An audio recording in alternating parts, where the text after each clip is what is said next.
Tercera unidad. Derecho social. Derecho del trabajo. Es la rama del derecho social que regula las relaciones laborales. Tiene su fundamento constitucional en el artículo 123 y sus 31 fracciones. En 1931 surgió la Ley Federal del Trabajo como reglamentaria del precepto constitucional, misma que fue reformada en los años 1970 y 2002.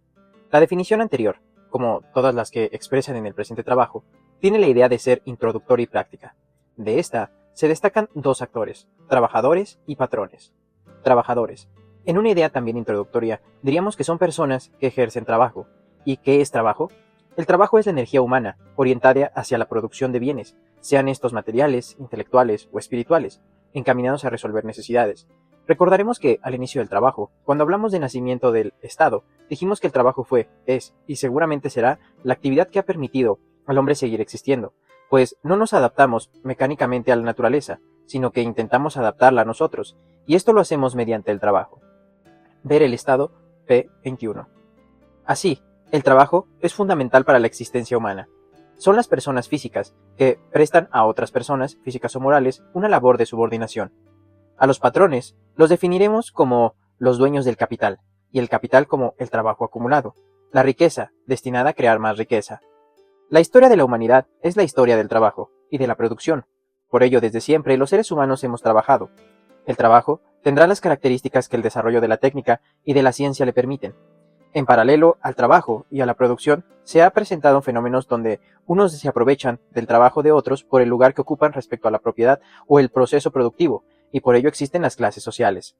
Sostuvo Carlos Marx que la historia de la humanidad es la historia de la lucha de clases, explotadores contra explotados, opresores contra oprimidos. Bajo esta lógica, la historia se interpreta como el enfrentamiento entre una clase privilegiada contra otra. La primera explota a la segunda, y este fenómeno puede suceder en función de que es un propietaria de los medios de producción, tierra, fábrica, comercio, etc., y la otra solo cuenta con su trabajo. Por ello, tiene que trabajar para quien es el propietario, y en esta relación de trabajo subordinado nace la explotación, pues el dueño de la tierra o de la fábrica le pagará solo lo indispensable, pues piensa que tener siempre una ganancia o utilidad. En el mundo del capitalismo, la clase social explotada es la clase obrera, producto de la revolución industrial. En ese momento, los inventos y los descubrimientos abren la puerta a manufactura de artículos o a la prestación de servicios que los hombres apetecen. Aparece la maquinaria y se desborda impetuosa, una corriente de febril actividad que transforma radicalmente usos y formas de vida. La nueva organización requiere que grandes capitales indispensables para construir las máquinas, para instalarlas, para comprar las materias primas, y necesita también al director o grupo de directores que organizarán y conducirán las actividades, así como el conjunto de individuos que, obedeciendo sus órdenes, van a crear con sus fuerzas físicas o intelectuales los productos o los servicios de cada negociación. Aparece la primera relación obrero-patronal, y los problemas que se susciten tienen que ser resueltos por las leyes, entonces vigentes, y por los tribunales encargados de aplicarlas. Para el jurista de esta época, principios del capitalismo, no había sino el concepto de alquiler de servicios, heredado del derecho romano e incorporada al amplio campo del derecho civil. Era natural, entonces, que dichos problemas trataran de resolverse, según las normas del derecho civil, pero en realidad mostraba lo inadecuado de aplicar aquellas reglas a fenómenos que eran diferentes de los civiles, siendo así como hubo que aparecer una rama distinta del derecho, que tomó a su cargo la serie de fenómenos inherentes a la relación obrero-patronal, que hoy conocemos como derecho del trabajo. Con el advenimiento de la revolución industrial, se inició una época decisiva en la historia del trabajo. El desarrollo de grandes industrias va acompañada por el seguimiento de la clase obrero, pero, a su vez, la explotación del hombre por el hombre alcanza más alto grado de deshumanización. El cambio esencial que surge en el ámbito del trabajo consiste en el desplazamiento progresivo de la fuerza y las herramientas manuales por la máquina, es decir, la utilización de fuerzas naturales como el viento, el agua o el vapor, en lugar de la fuerza muscular del hombre. Fue el primer gran fenómeno de la llamada revolución industrial. Con ese surgen 5 elementos que han de caracterizar las sociedades industriales. A. Los novismos instrumentos de las producciones, máquinas y fábricas. B. La burguesía como propietaria de los medios de producción. C. El proletariado que maneja las fábricas. D. El salario, precio del trabajo del obrero. E. El capital producto del trabajo, concentrado y manejado por los propietarios de los medios de producción.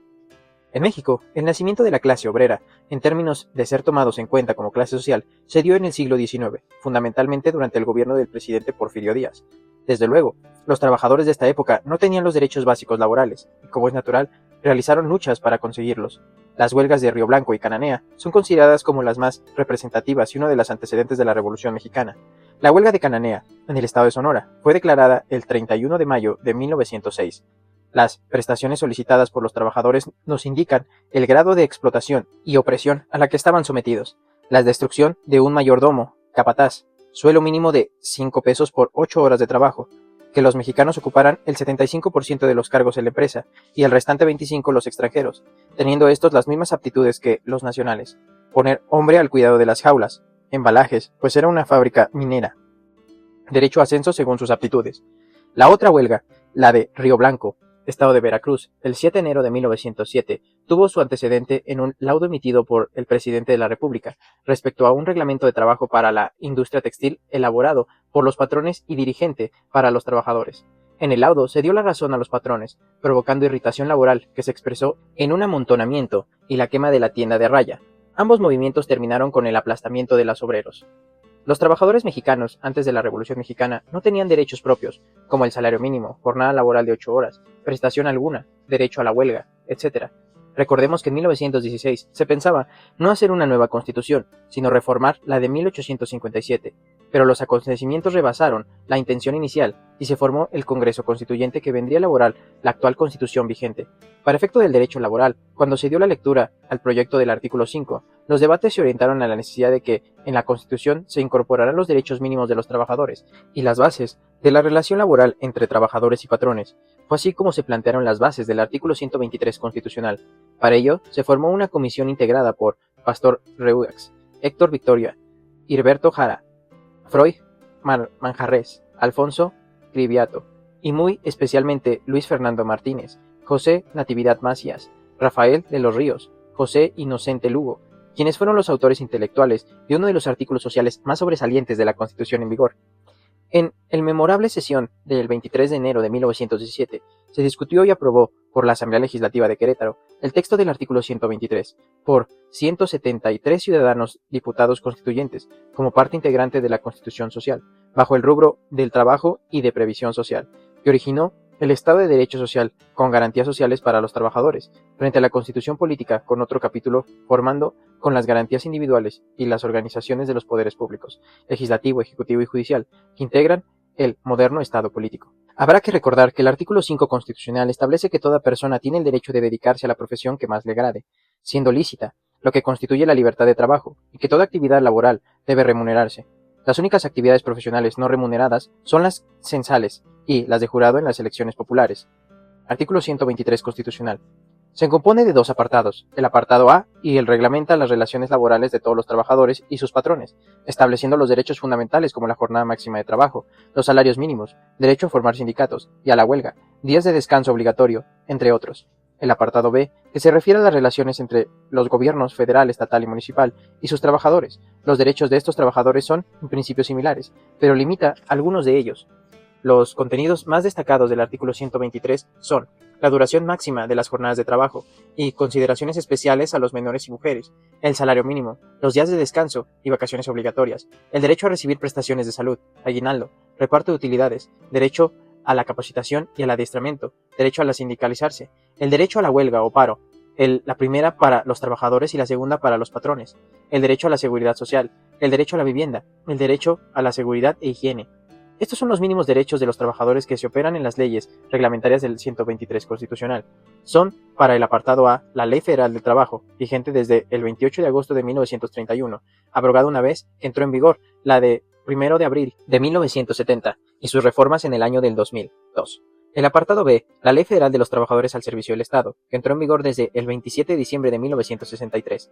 En paralelo, en cada estado de la República, su legislatura elaboró y reformó conforme a su propia soberanía su ley estatal de trabajadores, cuyos derechos y prestaciones en ningún caso serán inferiores a los derechos y prestaciones de los trabajadores contenidos en el artículo 123, cuya función es de regular las relaciones entre los patrones y trabajadores de cada estado, siempre que no sean parte de actividades federales o de contratos ley, que rigen para todas las ramas de industria o profesiones que uniforman las condiciones generales de trabajo y que tienen carácter de federal. Se dice con razón que las leyes normativas del artículo 123 muestran la esencia de lo que conocemos como justicia social. La idea de justicia social en que destaca la nueva ley se inspira solamente en la parte proteccionista del artículo 123 a favor de los trabajadores. Cuando la justicia social no trata de reivindicar al trabajador o la clase obrera frente al patrón o los propietarios, no es justicia social. Cada sindicato puede y debe luchar de acuerdo con la empresa de que se trate y que las condiciones propias de ésta en mejorar las prestaciones y derechos de sus agremiados. Por ello, en cada relación laboral entre sindicato o empresa se tiene un contrato colectivo de trabajo. Cada año se hace una revisión salarial y cada 2 años una revisión de las condiciones generales de la relación. Precisamos algunos de los contenidos del artículo 123, jornada de trabajo, huelga y paro, previsión y seguridad social, salario mínimo, reparto de utilidades y derecho a sindicalizarse. Jornada de trabajo. Es el tiempo por el que se contrata a el trabajador para laborarle a su patrón. La jornada puede ser diurna, nocturna o mixta. La diurna es la que se desarrolla entre 6 a las 20 horas. La nocturna entre las 20 horas y las 6 horas. La mixta es aquella que se desarrolla de las anteriores.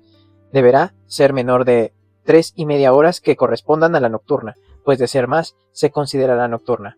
La jornada diurna tiene como límite máximo 8 horas, las nocturnas 7 horas, las mixtas 7,5 horas. Si la jornada se extiende, el patrón deberá pagar lo que conocemos como horas extras, que se sufragarán al doble de la jornada ordinaria, siempre que no rebasen de 3 horas, ni de 3 veces a la semana. No puede ser contratados menor de edad en las jornadas nocturnas, ni en labores peligrosos o insalubres. La edad para ser contratados como trabajadores es de 18 años. Los menores de edad tienen que continuar con la autorización de sus padres o tutores y nunca podrán ser menor de 15 años. Huelga y paro. La huelga es la suspensión temporal del trabajo, como resultado de una coalición de trabajadores, sindicato. Tiene como objeto conseguir el equilibrio entre los factores de la producción, trabajo y capital, obtener el patrón la celebración o cumplimiento del contrato colectivo de trabajo. Existe la revisión, en su caso, del contrato colectivo.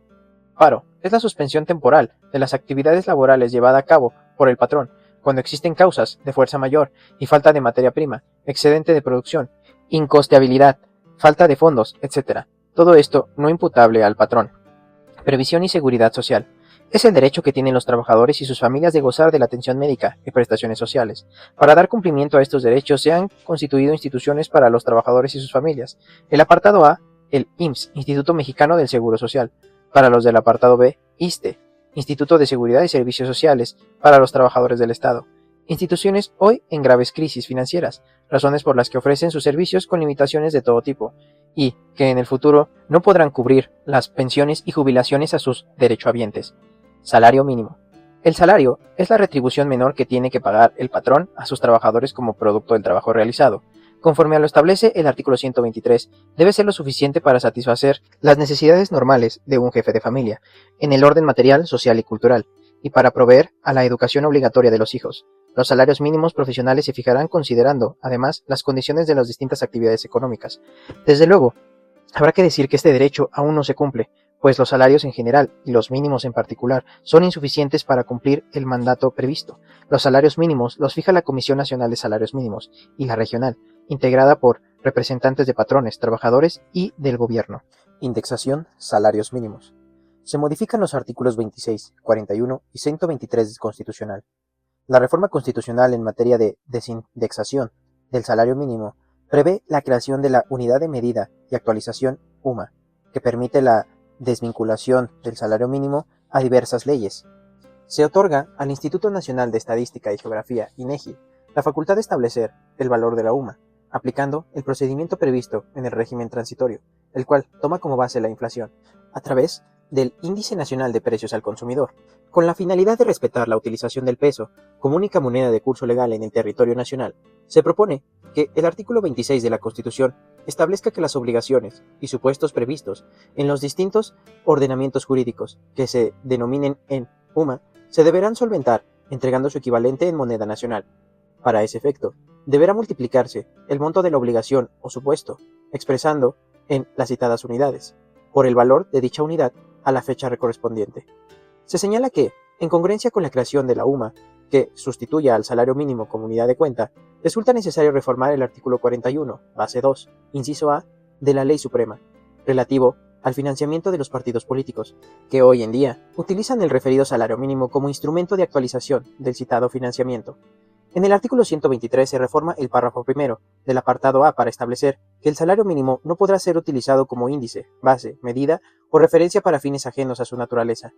Por lo que se refiere al régimen transitorio, se prevé que la entrada en vigor de la reforma sea el día siguiente a la publicación del decreto en el Diario Oficial de la Federación. También, que el valor inicial diario de la UMA será equivalente al que tenga el salario mínimo general vigente diario para el área geográfica A o B, según su ámbito de aplicación. Los valores iniciales mensuales y anual tomarán como base el valor inicial diario, multiplicado por 30.4 o por 12, respectivamente. Todas las menciones al salario mínimo, como unidad de cuenta de las obligaciones y supuestos previstos en todos los ordenamientos jurídicos federales, estatales, de la Ciudad de México, así como en las disposiciones jurídicas que emanan de estos, se entenderán realizados a la UMA. Se otorga el plazo de 1 año, contando a partir de la entrada en vigor de la reforma, para que las autoridades competentes federales de la Ciudad de México, estatales y municipales realicen las adecuaciones que correspondan en las leyes y ordenamientos de su competencia. Reparto de utilidades. Es el derecho que tienen los trabajadores a que la empresa les comparta las ganancias que hayan tenido durante cada año. En la actualización alcanzada, el 8%, este porcentaje puede ser revisado, cuando los trabajadores, los patrones o el gobierno, después de haber realizado los estudios pertinentes, lo someten y 2 de las 3 partes estén de acuerdo en la Comisión Nacional para la Participación de los Trabajadores en las Utilidades de las Empresas. El máximo al que pueden aspirar los trabajadores es el 20%. Derecho a sindicalizarse. Los trabajadores tienen el derecho a asociarse en coalición con el objeto del estudio, mejoramiento y defensa de sus intereses gremiales. El mínimo de integrantes por sindicato es de 20 trabajadores afiliados. Los sindicatos pueden agruparse en federaciones o confederaciones, si los titulares de los contratos de trabajo, en consecuencia, son la representación de los trabajadores frente a la empresa o el gobierno. El trabajador puede, en cualquier momento, salirse del sindicato o afiliarse a otro. Autoridades laborales. Considerando que en las relaciones de trabajo se presentan 3 intereses distintos, a veces no conciliables: patrones, trabajadores y gobierno.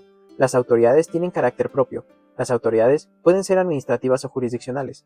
Las administrativas tienen la función de vigilar y aplicar los contenidos del artículo 123 y sus normas reglamentarias, y son la Secretaría de Trabajo y Previsión Social, las Secretarías de Trabajo en cada uno de los estados de la República.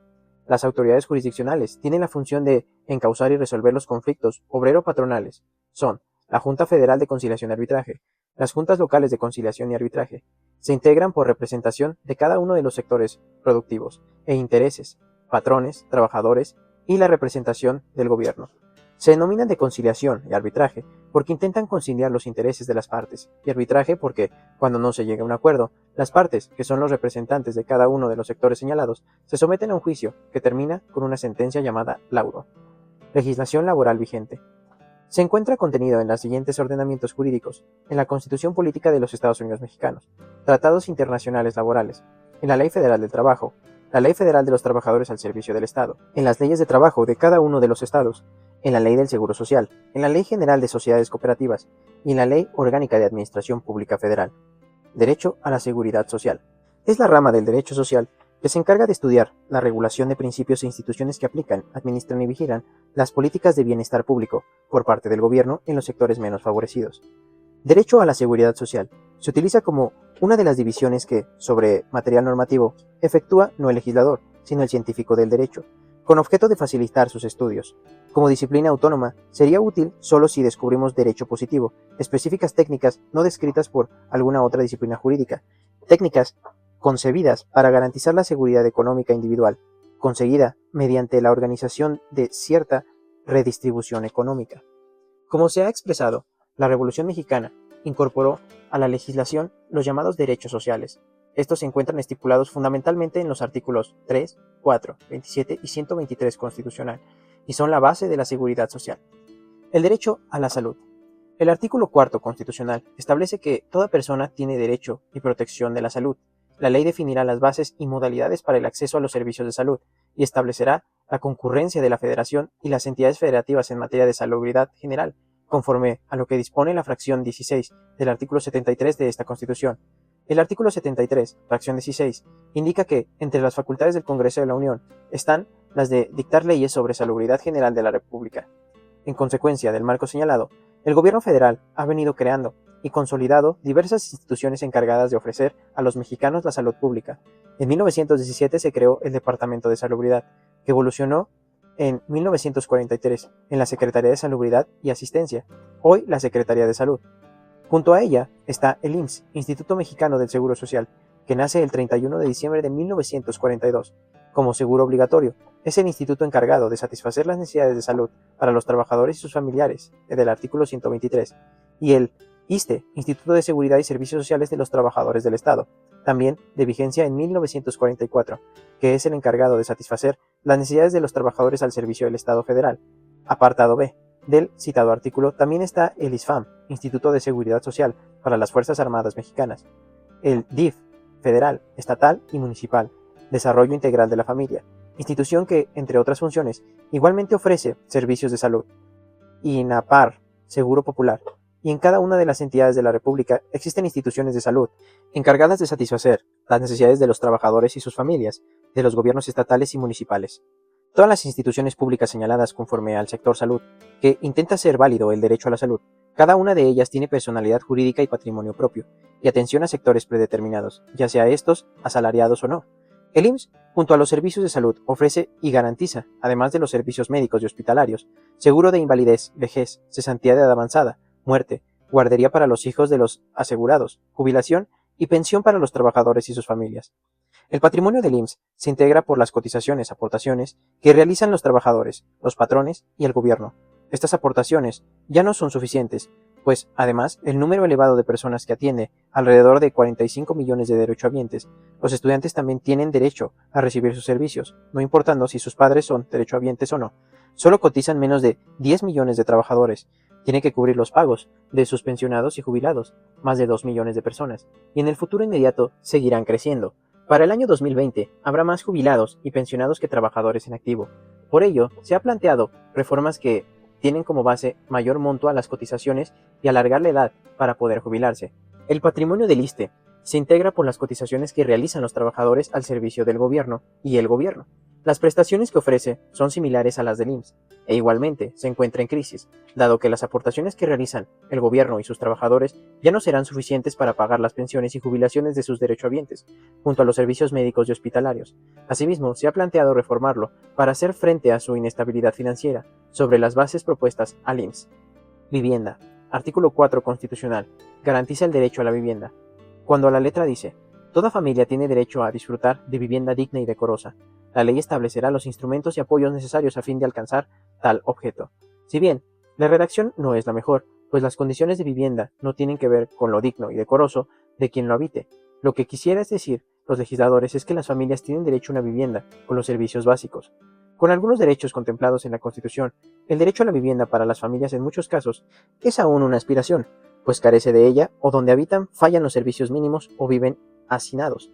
Las causas de no dar cumplimiento total a este derecho son múltiples, no obstante que se han realizado grandes esfuerzos, sobresaliendo el derecho a la salud, la variante poblacional, pues llegamos a ser el país que más se reproducía conforme al número de habitantes que tenía.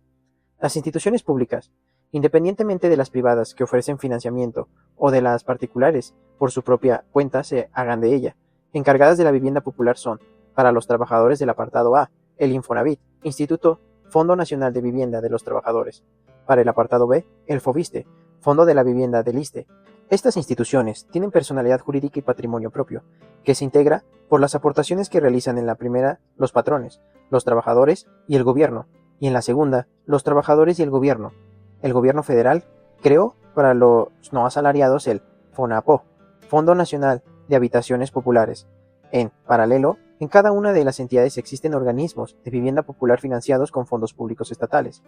Junto a la política de construcción, remodelación, de ampliación que realizan los organismos señalados, el gobierno federal y los gobiernos estatales mantienen instituciones encargadas de regularizar los asentamientos humanos, si es federal o de antecedentes agrarios. Ejidal comunal es el CORET, Comisión de Regularización de la Tenencia de la Tierra.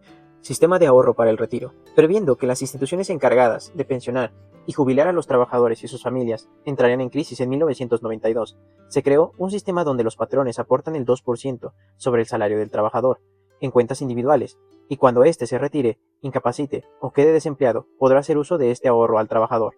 Existen otras políticas públicas y derechos relacionados con el seguro social, en defensa del salario, alimentación, turismo social, evolución cultural, apoyo a la pobreza, destacando el de la educación, como el CONACOT, CONACULTA, Seguro Popular, Progresa, etc. Derecho agrario. Es la rama del derecho social, que rige a las personas que viven en el agro, así como los usos de las tierras, bosques y aguas, y las relaciones sociales entre campesinos, tierra y Estado. Derecho agrario es el conjunto de normas teóricas y prácticas enfocadas a hacer el cultivo del campo y al sistema normativo que regula todo lo relativo a la organización territorial rústica y a las explotaciones que determine como agrícolas, ganaderas y forestales. Desde el proceso histórico llamado la conquista, su consecuencia, la colonia y hasta nuestros días, se ha suscitado grandes injusticias en el agro nacional. Estas injusticias tienen que ver con la propiedad, cómo se produce la tierra, la distribución de la producción, la comercialización, hasta el consumo. Por ello, hay quien ha afirmado que los problemas del país tienen su origen en el campo. Por estas razones, los grandes movimientos sociales mexicanos tienen que ver mucho con las injusticias señaladas, la independencia, la reforma y la revolución. En todos estos grandes movimientos están presentes las aspiraciones legítimas de los campesinos para mejorar la situación de injusticia que han vivido. La Revolución Mexicana, como el movimiento histórico más profundo y reciente mexicano, habrá que recordar que murieron alrededor de 1 millón de mexicanos de los 12 millones que existían. Tiene como su principal antecedente y motivación el hecho del acaparamiento de grandes extensiones agrícola de tierra en pocas manos, latifundios, y en contraste, millones de campesinos sin ella, ya fuera porque los habían despojado de ellas, por la ley de desamortización de bienes, manos muertas en 1856, o bien porque nunca la tuvieron, además de la existencia de las llamadas tiendas de raya, donde los campesinos eran obligados a adquirir los productos básicos. De todo esto se deduce la conveniencia de restituir por la justicia y de dotar por necesidad tierras a los pueblos desposeídos o carentes de ella, y al efecto, se facultaba a los jefes militares para que hicieran la expropiación y el reparto. Por ello, la Constitución de 1917, en su artículo 27, se consagraron las garantías sociales para los campesinos dotándolos de tierra, además de darle al campo un papel de privilegio en términos de las prioridades de lo que hoy llamamos políticas públicas. Artículo 27 constitucional. En general, este artículo se refiere a la propiedad y al uso de la tierra agraria. También contiene los principios sobre la propiedad de las aguas de los mares territoriales, el dominio de los recursos naturales, como son los minerales, yacimientos de piedras preciosas, combustibles, minerales, el petróleo, así como los carburos de hidrógenos sólidos, líquidos y gaseosos. Hoy, a debate sobre la posibilidad de la participación del sector privado en estas áreas y la facultad del Estado para imponer a la propiedad privada las modalidades de interés público. Se reconocen 3 tipos de tenencia de tierra agraria: la pequeña propiedad, el ejido y la comunal. La pequeña propiedad. Debemos recordar que la propiedad es el derecho que tiene para gozar y disponer libremente de un bien susceptible de ser apropiado y, como dijimos anteriormente, las causas sobresalientes de la Revolución Mexicana fue el acaparamiento de la propiedad. Se limitó la extensión de tierra agrícola, por eso se habla de pequeña propiedad. Esto se divide en agrícola y ganadera. La extensión máxima agrícola es de 100 hectáreas de riego o sus equivalentes, pero si el cultivo se destina al algodón, se permite hasta 150 y se orienta a cultivos frutales. El anaquel, hule, olivo, vainilla, se permite hasta 300 hectáreas. La pequeña propiedad ganadera es aquella cuya superficie no excede de la necesaria para mantener 500 cabezas de ganado mayor o sus equivalencias. Las equivalencias del tipo de tierra agraria en extensión son, por cada hectárea de riego, son 2 de temporal en buena calidad, 4 de agostadero de buena calidad, u 8 de agostadero de mala calidad, o en terrenos áridos o cerilleles. Y respecto al ganado, el mayor comprende a los animales de talla grande, como las vacas, mulas, etc. El menor a los animales de talla chica, como las ovejas, cabras, cerdos. Ejido. Fue la forma como el gobierno dotó a los campesinos sin tierra después de la Revolución Mexicana. Todos los gobiernos postrevolucionarios se encargaron de cumplir con esta demanda de la revolución. Hay estudiosos que afirman que si se sumaran todas las dotaciones de tierra y el reconocimiento de derecho sobre la tierra repartida por los gobiernos, la suma sería superior a la extensión territorial de lo que es la República Mexicana. Y con ello, agregan, se exageró en la dotación. Fue durante el gobierno que presidía Carlos Salinas de Gortari, cuando se dio por terminada la dotación de tierras, pues ya no habían tierras que repartir. Se dijo que había en ese entonces más solicitudes de tierra que cuando terminó la revolución. La actual ley agraria le reconoce al ejido personalidad jurídica y patrimonio propio, y los ejidatarios son los propietarios de las tierras de las que fueron dotadas. Artículo 9. Las tierras ejidales, para su destino, se dividen en A. Para el asentamiento humano, B. Para uso común, C. Parcelado, artículo 44. Corresponde a los ejidatarios el derecho de aprovechamiento, uso y usufructo de sus parcelas, artículo 76. Dentro de un mismo ejido, ningún ejidatario podrá ser titular de la equivalente del 5% de las tierras ejidales, ni del equivalente de la pequeña propiedad, artículo 47. Cuando como política social de gobierno se dotó de tierra al campesino, se dijo que ésta, el ejido, sería inalienable, intransmisible e inembargable, y estos fueran los principios de esta forma de tenencia de la tierra, lo que se modificó, aunque sea parcialmente, cuando por excepción se pueden vender los derechos parcelarios a otros ejidatarios o a vecindados, artículo 80. Conforme a su producción o aprovechamiento, los ejidos son agrícolas, ganaderos, turísticos, forestales, pesqueros o industriales. La Asamblea General de los Ejidatarios es la máxima autoridad interna ejidal. En ella se nombra al comisionado ejidal, artículo 21. El Consejo de Vigilancia, quienes serán la representación del ejido. Comunal. Es aquella tenencia de la tierra que es compartida por quienes nacieron en determinadas áreas consideradas propiedad de comunidades. Así, todos son parte no divisible del todo. Son generalmente indígenas o quienes se les llama comuneros, que nacieron en ella y que comparten tradiciones, usos y costumbres. Para ser considerado comunidad, el grupo social debe reunir ciertos requisitos específicos, básicamente haber solicitado la restitución de tierras, por haber sido despojados. Artículo 98. Tener personalidad jurídica. Las tierras son inalienables, imprescriptibles e inembargables. Artículo 99.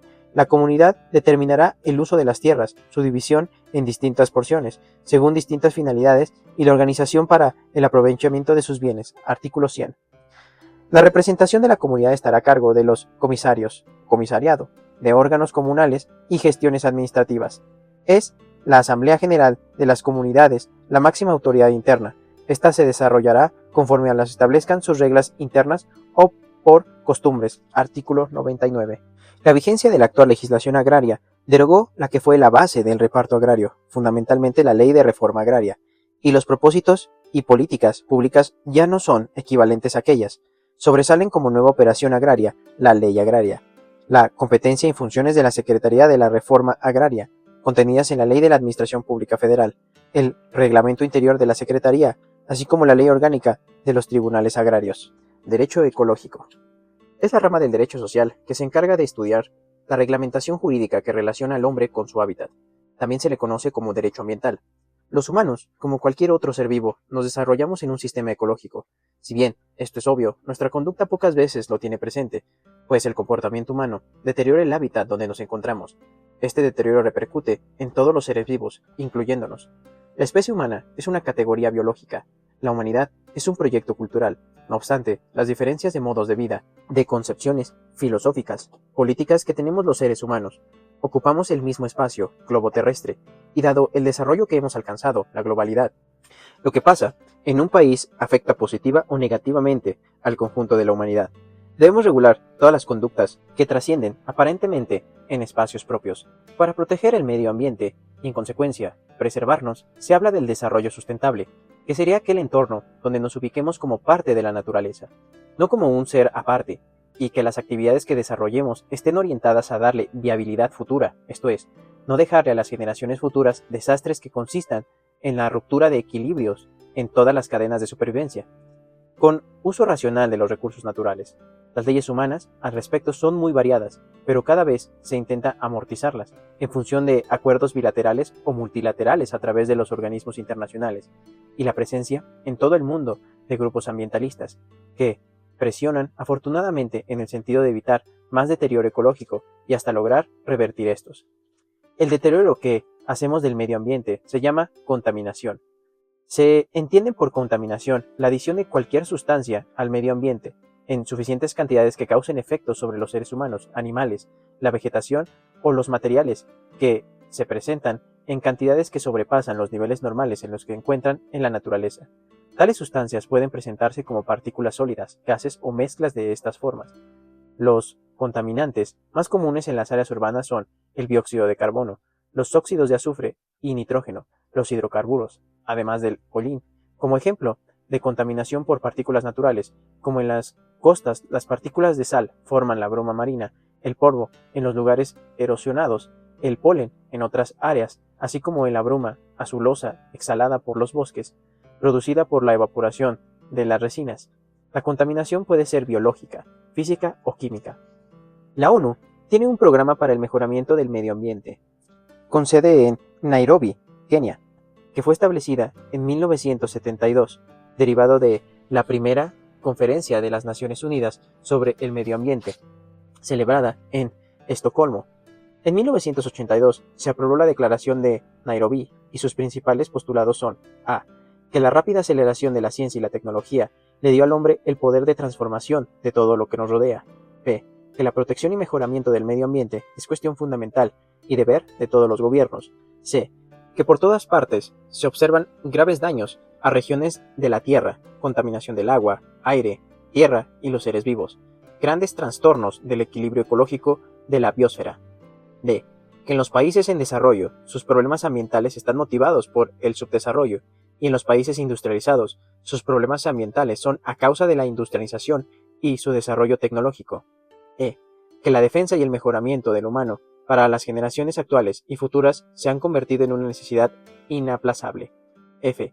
Que los individuos, comunidades, empresas e instituciones deben aceptar y asumir su responsabilidad para enfrentar el reto que significa preservar y mejorar el medio ambiente. Apoyados en estos principios, se estableció el Día del Medio Ambiente, el 5 de junio, que se han realizado múltiples declaraciones y conferencias internacionales, donde las comunidades internacionales se involucran en políticas ambientales globales. La actual y más comprendida, y que muestra la resistencia de las economías más desarrolladas y más contaminantes para realmente involucrarse y asumir compromisos con el medio ambiente. De estas conferencias y compromisos internacionales firmados por el gobierno de nuestro país, además de una actitud de respeto al hábitat de nuestros antepasados, encontramos la normatividad jurídica nacional. Es importante destacar el acuerdo internacional denominado el Protocolo de Kioto sobre el cambio climático, que tiene por objeto reducir las emisiones de 6 gases que causan el calentamiento global: dióxido de carbono, CO2, gas metano, CH4, y óxido nitroso, N2O, y 3 gases industriales fluorados: hidrofluorocarbonos, HFC, perfluorocarbonos, PFS, hexafluoruro de azufre, SF6, en un 5% dentro del periodo que va desde el año 2008 al 2012, en la comparación a las emisiones al año 1990, donde se parte de la consideración que los países más industrializados están más obligados a disminuir emisiones contaminantes. Dicho protocolo propone además mecanismos con beneficios financieros, con los que la sociedad internacional premia, a través del sistema de la ONU, este esfuerzo. Como parte de la posibilidad continuada de este acuerdo, el 26 y 27 de abril del 2010, bajo el nombre de el primer diálogo sectorial América Latina, Unión Europea, se reúnen en Lima, Perú, expertos y representantes de gobiernos de ambos continentes con el fin de impulsar la cooperación ambiental y mecanismos para alentar el consumo y producción de objetos sustentables. En nuestro país sufrimos la contaminación grave y si no hacemos un esfuerzo para frenarla y revertir el proceso, les dejaremos un país sin futuro a las generaciones que nos sucedan. Baste decir que todos los ríos, lagos y mares internos sufren grados de contaminación y viven un alto deterioro.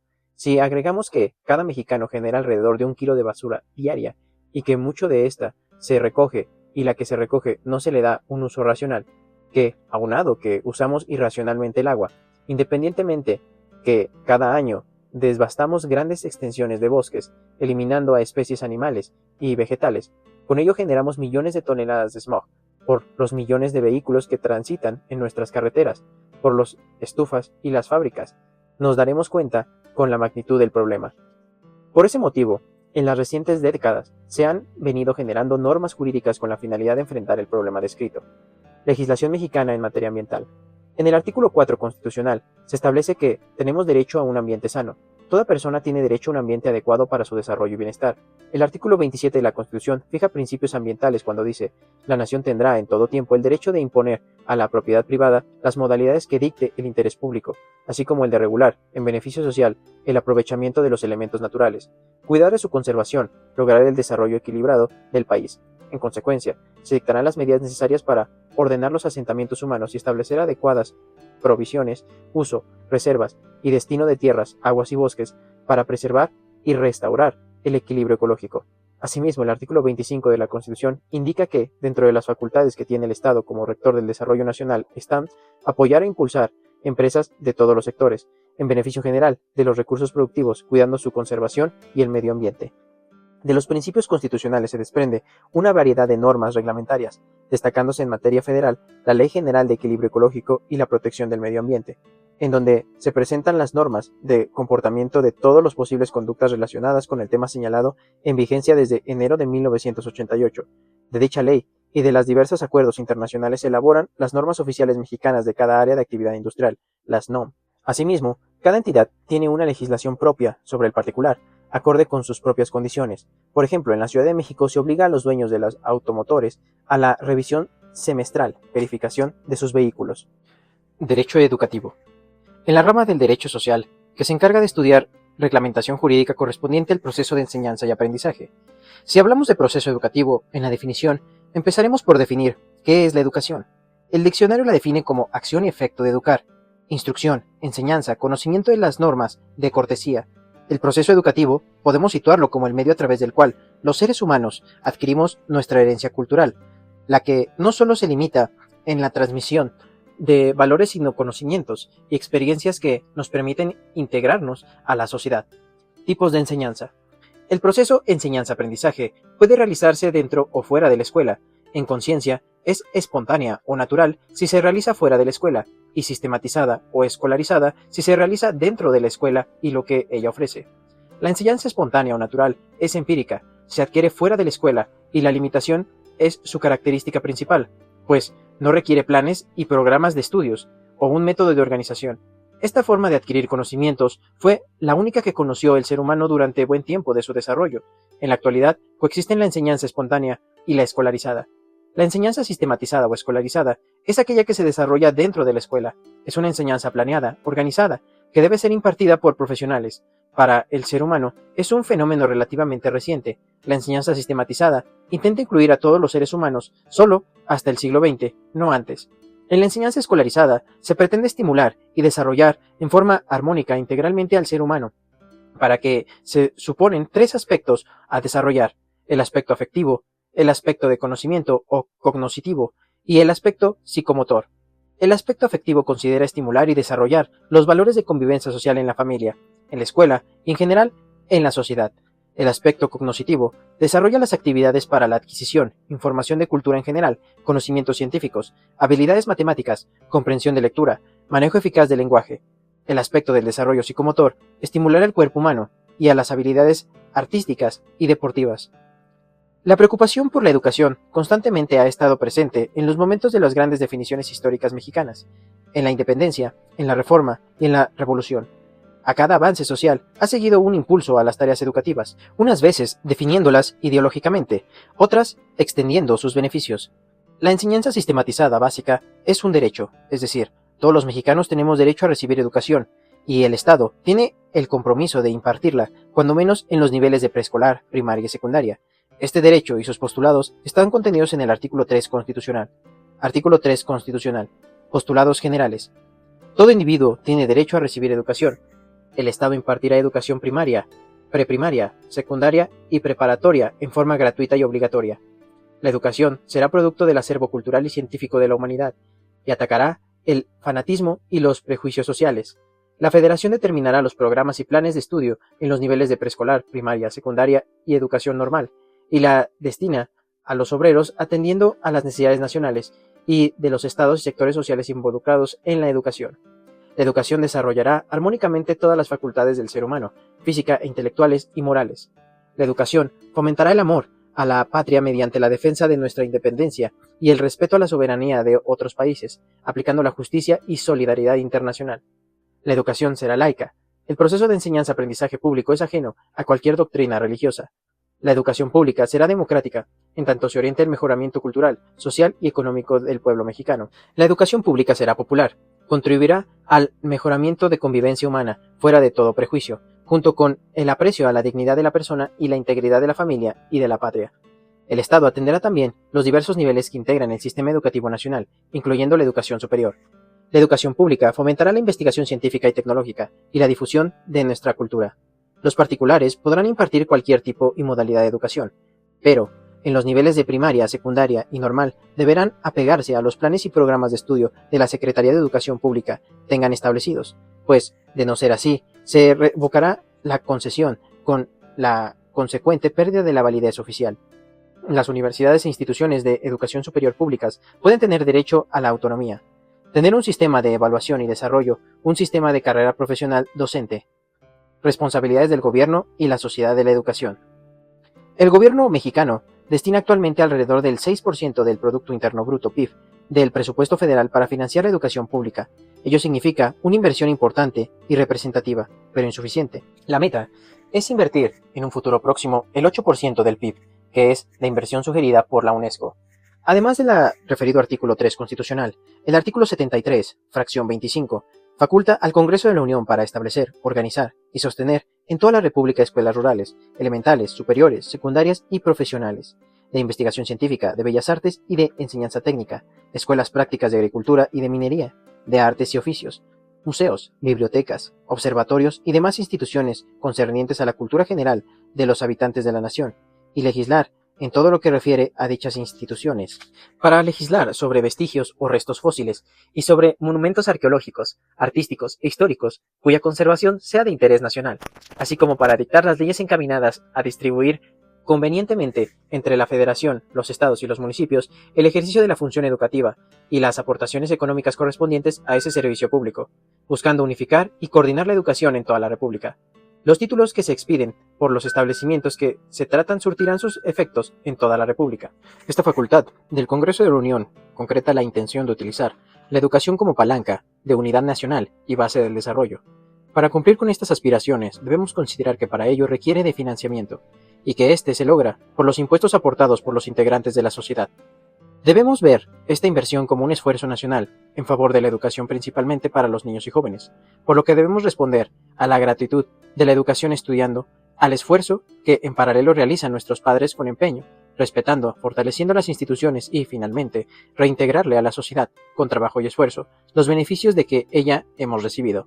Desde luego que la responsabilidad no se centra solo en los estudiantes, sino entre todos los que somos parte del proceso educativo, incluyendo los profesores, pues, como lo manifestó el profesor Diego Valadez, antiguo es, según se ve, el ideal de la educación como vértice de la sociedad, pero los ideales, no por viejos, son prescindibles. Por eso, también entre nosotros, cultura, libertad y justicia son valores inseparables. Por eso también, entre nosotros, todo maestro que concluye un ciclo puede repetir, como el sabio perceptor de Wilhelm Meister: joven, tu aprendizaje ha terminado, la naturaleza te ha manumitido. Esto es lo que esperamos y lo que del maestro recibimos, la manumisión de la ignorancia. La SEP, organismo rector de la educación en México. La Secretaría de Educación Pública, SEP, es la institución encargada de organizar y vigilar la educación que imparte el gobierno, Federación, estados, Ciudad de México y municipios. Concede el reconocimiento y validez de la educación que imparten los particulares, proporciona becas, vigila el cumplimiento de planes y programas de estudio. El gobierno, a través de la SEP, facilita los servicios educativos para que toda la población que quiera y pueda cursar la educación básica, preprimaria, primaria y secundaria y ahora el bachillerato, lo haga sin ningún problema. Sistema Educativo Nacional. La educación pública en México se rige bajo los principios del artículo 3. Se integra en el llamado sistema educativo con los siguientes niveles. Básico. Preescolar. Ya tiene carácter obligatorio. Se da a los niños menores de 6 años de edad. Su objetivo es sociabilizar al infante, impulsar y desarrollar la parte psicomotriz, así como estimular la parte afectiva. Primaria. Tiene carácter obligatorio. Está integrado por 6 grados. La mayor parte de los estudiantes están entre los 6 y 12 años. Estimula la parte afectiva. Se continúa desarrollando la parte psicomotriz y se enseña un panorama general del conocimiento y la cultura humana. Secundaria. Es obligatoria. Consta de 3 grados. Los estudiantes en general tienen entre 12 y 15 años. El primer grado pretende responder ¿qué pasa en el mundo?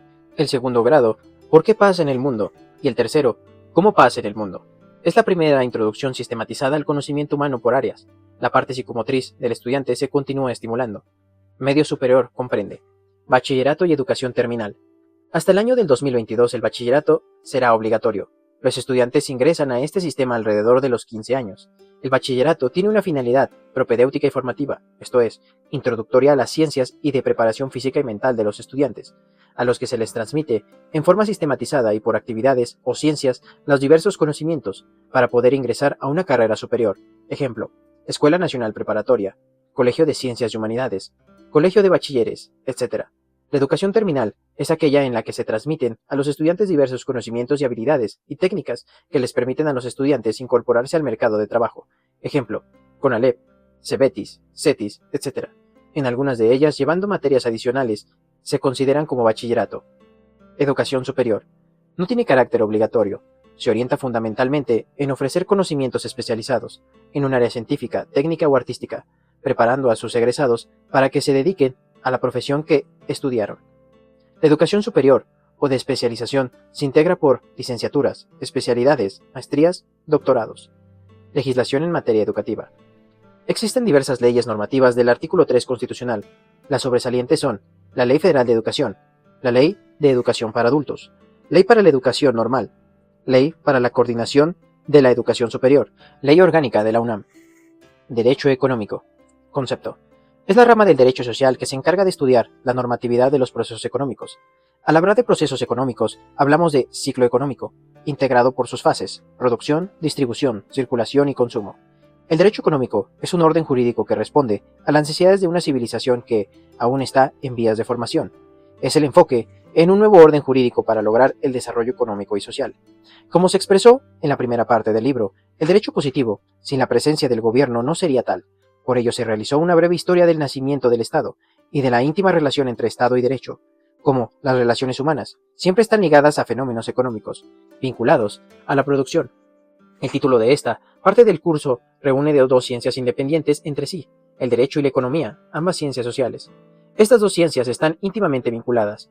La una incide en la otra. Todo cambio económico, todo cambio en las relaciones económicas entre los seres humanos, incide en el derecho, pues en esta ciencia, la que tiene que regular, normatizar todas las reglas de convivencia humana, desde luego las económicas, más aún, en el mundo desigual en que vivimos, no se puede dejar a las solas a las fuerzas del mercado. Hay que imponer normas a las relaciones económicas. El espacio del desarrollo económico se orienta, por una parte, a la necesaria intervención del Estado en la vida económica, ya sea para que tenga injerencia en la distribución de la riqueza o el desequilibrio de ésta. En unos cuantos, lo que provoca la desigualdad social, impuestos y empresas públicas, y la regulación del mercado, leyes que limitan la intervención del capital. Sus normas tienen el equilibrio de los agentes económicos, por medio de la reglamentación, ya sea por el Estado o por los particulares. Este derecho, con espíritu solidarista, de prioridad al interés general sobre los intereses privados. Si la economía está determinada por la producción, circulación, distribución y consumo, tendremos necesariamente que estructurar a los sectores económicos por actividad, primarios, que se integran por la agricultura, ganadería, pesca, servicultura, secundarias, que se integran por la minería, petróleo, electricidad, construcción, manufacturas, terciarias, el comercio, servicios financieros, comunicaciones, transportes, turismos, servicios profesionales. Cada actividad económica tiene una regulación jurídica específica, conforme a su grado de desarrollo, de competencia y de los grupos o individuos que involucra y a las prioridades del desarrollo nacional. Conforme a la legislación mexicana existen tres sectores productivos en la vida económica: el público, el privado y el social. El público lo conforman todos los poderes niveles de gobierno, el privado, los particulares, y el social, a los ejidatarios, comuneros, sindicatos, cooperativas. Marco jurídico. Los artículos 25, 26, 27, 28 y 131 de la Constitución establecen las bases de participación del gobierno en la vida económica. Artículo 25. Corresponde al Estado la Rectoría del Desarrollo Nacional para garantizar que éste sea integral y sustentable, que fortalezca la soberanía de la nación y su régimen democrático, y que mediante el fenómeno del crecimiento económico y el empleo, y una más justa distribución del ingreso y la riqueza, permita el pleno ejercicio de la libertad y la dignidad de los individuos, grupos y clases sociales, cuya seguridad protege esta Constitución. El Estado planeará, conducirá, coordinará y orientará la actividad económica nacional y llevará a cabo la regulación y fomento de las actividades que demande el interés general en el marco de las libertades que otorga esta Constitución.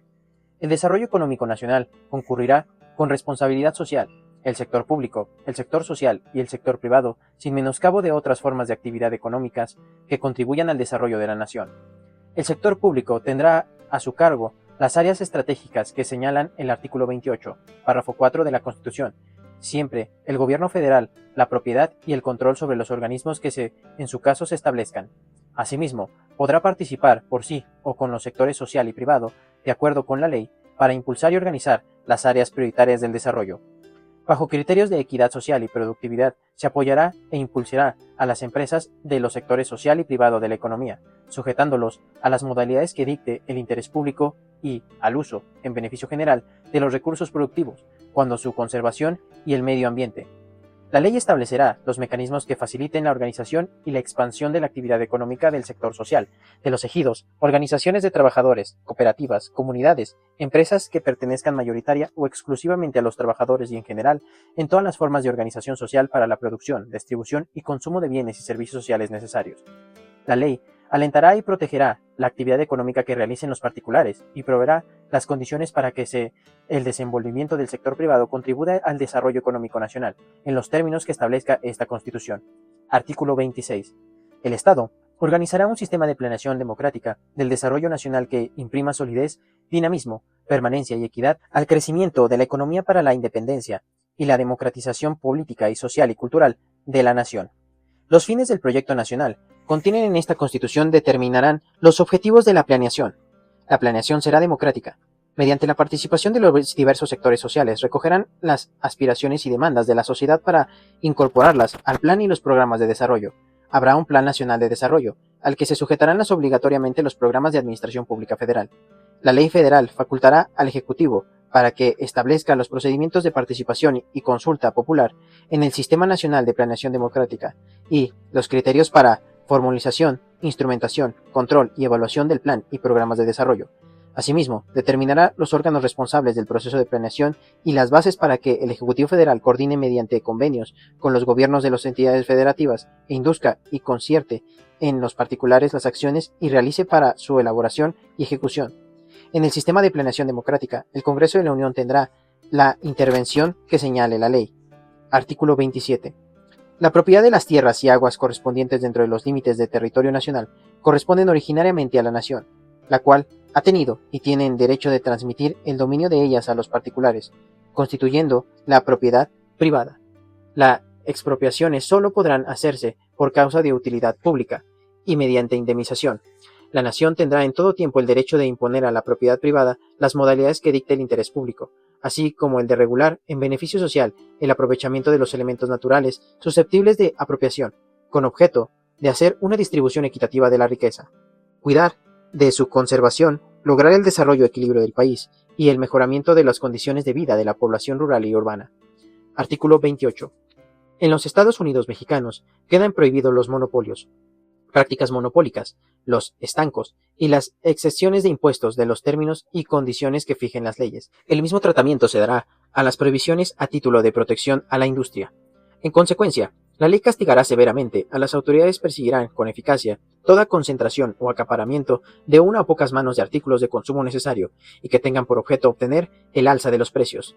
Todo acuerdo, procedimiento o combinación de los productos industriales, comerciales o empresarios de servicios de que cualquier manera hagan para evitar el libre concurrencia a la competencia entre sí o para obligar a los consumidores a pagar precios exagerados y, en general, todo lo que constituya una ventaja exclusiva indebida a favor de una o varias personas determinadas y con perjuicio al público en general o alguna clase social. Las leyes fijarán bases para que se señalen precios máximos a los artículos, materias o productos que se consideren necesarios para la economía nacional o el consumo popular, así como para imponer modalidades a la organización de la distribución de esos artículos, materias o productos, a fin de evitar que intermediaciones innecesarias o excesivas provoquen insuficiencia en el abasto, así como el alza de precios. La ley protegerá a los consumidores y proporcionará su organización para el mejor cuidado de sus intereses. No constituirá monopolios las funciones que el Estado ejerza de manera exclusiva en las sistemas áreas estratégicas, correos, telégrafos y radiografía, minerales radiactivos y generación de energía nuclear, la planeación y control del sistema eléctrico nacional, así como el servicio público de transmisión y distribución de energía eléctrica y la exploración y extracción del petróleo y de los demás hidrocarburos, en los términos de los párrafos 6 y 7 del artículo 27 de la Constitución, respectivamente, así como las actividades que expresamente señalan las leyes que expide el Congreso de la Unión. La comunicación vía satélite y los ferrocarriles son áreas prioritarias para el desarrollo nacional en los términos del artículo 25 de esta Constitución. El Estado, al ejercer en ellas su rectoría, protegerá la seguridad y soberanía de la nación, y al otorgar concesiones o acuerdos con las leyes en la materia. El Estado contará con los organismos y empresas que requiera para el eficaz manejo de las áreas estratégicas a su cargo, y las actividades de carácter prioritario donde, de acuerdo con las leyes, participe por sí o con los sectores social y privado. El Estado tendrá un banco central que será autónomo en el ejercicio de sus funciones y en su administración. Su objetivo prioritario será procurar la estabilidad del poder adquisitivo de la moneda nacional, fortaleciendo con ella la Rectoría del Desarrollo Nacional que corresponde al Estado. Ninguna autoridad podrá ordenar al banco conceder financiamiento. El Estado contará con un fideicomiso público denominado Fondo Mexicano del Petróleo para la Estabilización y el Desarrollo, cuya institución fiduciaria será el Banco Central y tendrá por objeto, en los términos que establezca la ley, recibir, administrar y distribuir los ingresos derivados de las asignaciones y contratos a que se refiere el párrafo séptimo del artículo 27 de esta Constitución, con excepción a los impuestos. Artículo 131. Es facultad privada de la Federación gravar mercancías que se importen o exporten, o que pasen de tránsito por el territorio nacional, así como reglamentar en todo tiempo y aún prohibir, por motivos de seguridad o de policía, la circulación en el interior de la República de toda clase de efectos de cualquier procedencia. La legislación mexicana faculta al gobierno a intervenir en la vida económica, ya sea por vía de recaudación de impuestos, de hacerlo directamente, empresas públicas, Pemex y CFE, de manera compartida, empresa mixta, o limitando las leyes de oferta y demanda. El gobierno, para cumplir con sus funciones y derivado de las facultades que la ley le concede, es un ente económico, esto es, requiere de allegarse recursos, bienes o crearlos. Por ello, el Congreso de la Unión cada año elabora la Ley de Ingresos, los recursos con los que va a contar, y la Cámara de Diputados el reglamento de egresos, cómo va a distribuir los ingresos. Estos ingresos constituyen su patrimonio, que se integran de bienes y obligaciones. Los bienes constituyen su parte activa, y las obligaciones su parte pasiva. La Constitución política mexicana vigente, si bien con el llamado corriente económica llamada neoliberalismo, ha limitado la intervención y participación del gobierno en los procesos productivos y económicos, sigue facultando a esta a una amplia participación, necesaria para proteger el sector de menos recursos y el interés nacional, o de una competencia económica menos agresiva.